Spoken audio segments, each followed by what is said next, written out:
ছাত্র সংসদের নির্বাচনের দাবিতে এসএফআই এর ডেপুটেশন ঘিরে রণক্ষেত্র বর্ধমান বিশ্ববিদ্যালয় চত্বর। বিশ্ববিদ্যালয়ের উপাচার্যকে ডেপুটেশন দিতে এলে গেটেই বাধা পুলিশের। এসএফআই এর সদস্যদের সঙ্গে ধাক্কাধাক্কি পুলিশ ও বিশ্ববিদ্যালয়ের কর্মীদের। গেটের মুখে বসে পড়ে বিক্ষোভ এসএফআই এর। দেখতে পাচ্ছেন সেই ছবি, রীতিমতো ডেপুটেশন ঘিরে একেবারে রণক্ষেত্র বর্ধমান বিশ্ববিদ্যালয় চত্বর। এসএফআই এর ডেপুটেশন ঘিরে রণক্ষেত্র বর্ধমান বিশ্ববিদ্যালয় চত্বর। বিশ্ববিদ্যালয়ের উপাচার্যকে ডেপুটেশন দিতে এলে গেটেই বাধা পুলিশের। এসএফআই এর সদস্যদের সঙ্গে ধাক্কাধাক্কি পুলিশ ও বিশ্ববিদ্যালয়ের কর্মীদের। গেটের মুখে বসে পড়ে বিক্ষোভ এসএফআই এর।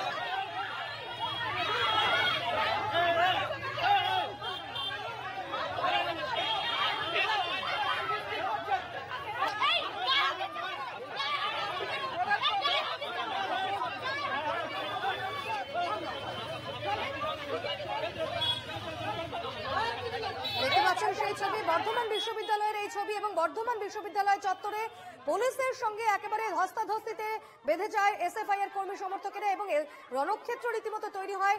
পুলিশ তাদের বাধা দেয়। ডেপুটেশন দিতে গিয়েছিলেন এসএফআই এবং তারপরে পুলিশ তাদের গেটে বাধা দিলে তখনই রণক্ষেত্র বাধে। বিশ্ববিদ্যালয়ের উপাচার্যকে ডেপুটেশন দিতে গেলেই বাধা দেয় পুলিশ, গেটেই তাদের আটকে দেওয়া হয় এবং এসএফআই এর সদস্যদের সঙ্গে রীতিমতো ধাক্কাধাক্কি শুরু হয় পুলিশের, রীতিমতো ধস্তাধস্তি শুরু হয়।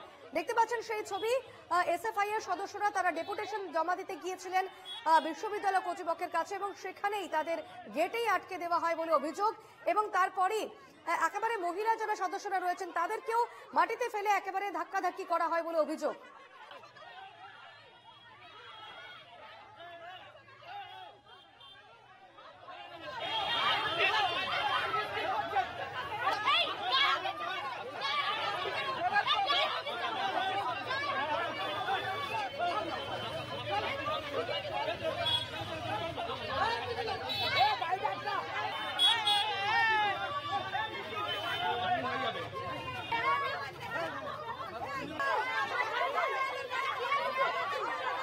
সরাসরি কথা বলে নেব, প্রতিনিধি মোহাম্মদ খান রয়েছেন আমার সঙ্গে এই মুহূর্তে। মোহাম্মদ, ঠিক কি ছবি এই মুহূর্তে এবং কেন এই পরিস্থিতির সৃষ্টি হলো সেখানে?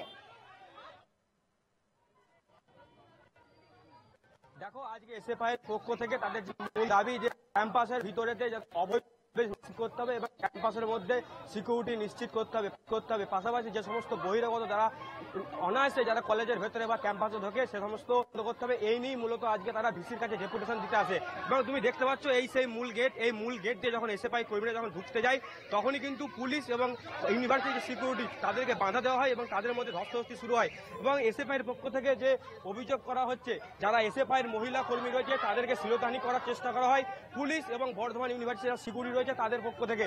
এই নিয়ে বেশ কিছুক্ষণ তাদের সঙ্গে হাতাহাতি চলে এবং পরবর্তী সময় তাদেরকে ভিসির কাছে না দেওয়ার জন্য তারা কিন্তু ইতিমধ্যে তুমি দেখতে পাচ্ছ গেটের মধ্যে যে গেট সেখানে কিন্তু তারা বসে রয়েছে। একটি গেট লাগাতে পারলেও দ্বিতীয় গেট লাগাতে অসক্ষম হয় সিকিউরিটি এবং পুলিশ এবং সেখানেই বসে কিন্তু তারা এই মুহূর্তে বিক্ষোভ দেখানো শুরু করছে। তাদের যেটা মূল দাবি তাদেরকে কাছে দেখা করতে দিতে হবে, তার ভিসির কাছে দেখা করতে না দেওয়া হয় তাহলে সদস্যরা রয়েছেন তাদের সঙ্গে কি একটু কথা বলা সম্ভব? কি বলবেন তারা এই মুহূর্তে?